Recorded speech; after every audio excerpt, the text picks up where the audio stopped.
Margarita Ana María Frank y Freund, mejor conocida como Margit Frank, es hija de Ernesto Frank y de Mariana Frank Westheim.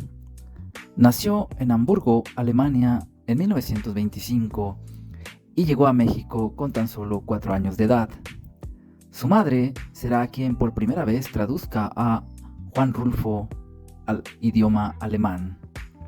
Margit se sintió inclinada hacia la escritura y el canto desde muy pequeña.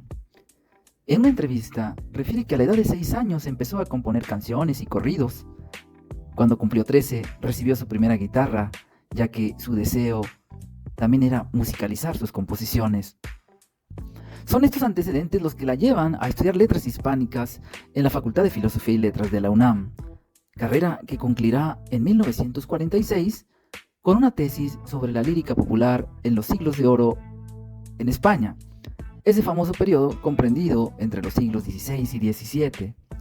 Posteriormente, realizará su maestría en artes en la Universidad de Berkeley, en California, con el apoyo de una beca. Es ahí donde entrará en contacto con exiliados españoles que reanimarán su interés por la lírica popular hispánica. La lírica popular puede entenderse como aquella que se sitúa antes de la aparición de la escritura o que está hecha para ser cantada y transmitida de forma oral. En ella aparecen generalmente los trovadores y los juglares, los primeros reconocidos por ser quienes componen y los segundos quienes se dedican más a la interpretación. Las características de la lírica popular se han considerado a través de su temática, pues suele hablar mucho del amor, del desengaño. Sus versos suelen tener cierto paralelismo, ya que suelen significar cosas muy parecidas. También su número de sílabas, generalmente si las contamos son las mismas, es decir, líneas o frases que tienen 8 sílabas, 11 sílabas, y todas las líneas son iguales. También su rima es consonante, es decir, como muchas de nuestras canciones de sones, coplas o corridos, entre otras manifestaciones. Generalmente son de carácter popular, es decir, anónimas, hechas por muchas manos, transmitidas de forma oral, aunque, algunas pueden ser cultas y con un autor. Una vez que Margit Frank terminó su posgrado, en 1949, su maestría, regresa como docente al Colegio de México, donde dirigirá por 6 años el Centro de Estudios Lingüísticos y Literarios.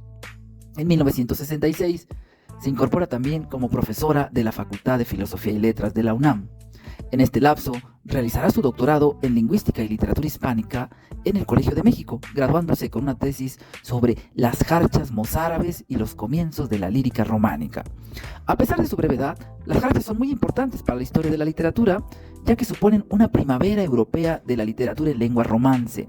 Los textos más antiguos pueden remontarse hasta el siglo XI, es decir, allá por el año 1100, una época en que si bien había escritos en latín, árabe o hebreo, no los había ninguna de las nuevas lenguas que iban a surgir de la descomposición de la lengua de Roma, es decir, del latín, y donde, como sabemos, surgieron el español, el portugués, el rumano, entre muchos otros.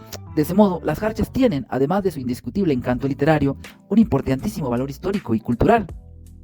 Por este conocimiento de la historia de la lengua y su desenvolvimiento para llegar a ser lo que es, se ha considerado a Margit como una de las grandes filólogas de nuestro tiempo y una de las razones por la que es presidenta honoraria de la Asociación Internacional de Hispanistas. También es doctor honoris causa por la Universidad de la Sorbona en París, así como de la British Academy en Inglaterra. Ella es miembro numerario de la Academia Mexicana de la Lengua desde el 23 de noviembre de 1993. Es profesora emérita de la UNAM e investigadora en el Colegio de México. Ganó el Premio Nacional de Ciencias y Artes en el área de Lingüística y Literatura en el año 2000.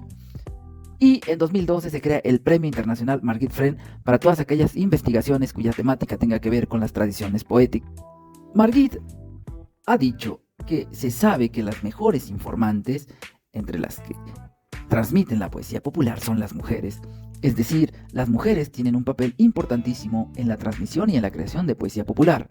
Pero esto es difícil de aceptar para quienes piensan, dice Margit, que la mujer no es capaz ni de componer una coplita sencilla. Ella también ha dicho que los cantares hablan de muchachas muy desenfadadas que se expresan con una gran franqueza de sus amores. Es la voz de la rebeldía. Hablan de lo que hubieran querido que fuera, pero que, desgraciadamente, no corresponde a la realidad.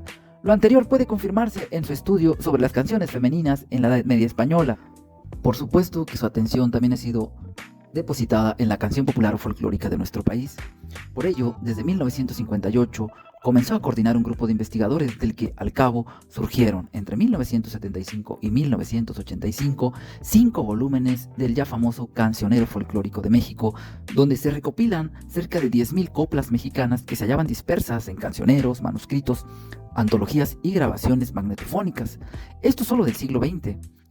Por supuesto que sus trabajos también se enfocan en la traducción, donde ha vertido al español obras como La poesía de Johannes Pfeiffer, publicada en el Fondo de Cultura Económica en 1951, de Stephen Gilman tiene Cervantes y Avellaneda, publicado en el Colegio de México en el mismo año, del famoso crítico teórico llamado Ernst Robert Curtius, tradujo Literatura Europea y Edad Media Latina en 2 volúmenes, publicado en 1955, del lingüística antropólogo Edward Sapir, tradujo El lenguaje en el año de 1958, es decir, ha vertido obras al español desde el inglés, el alemán y entre otros idiomas. Esperemos que esta cápsula te lleve a interesarte por la vida de Margit Freng o para considerar cómo también dentro de las humanidades se puede desarrollar investigación y pensamiento científico. Gracias por tu atención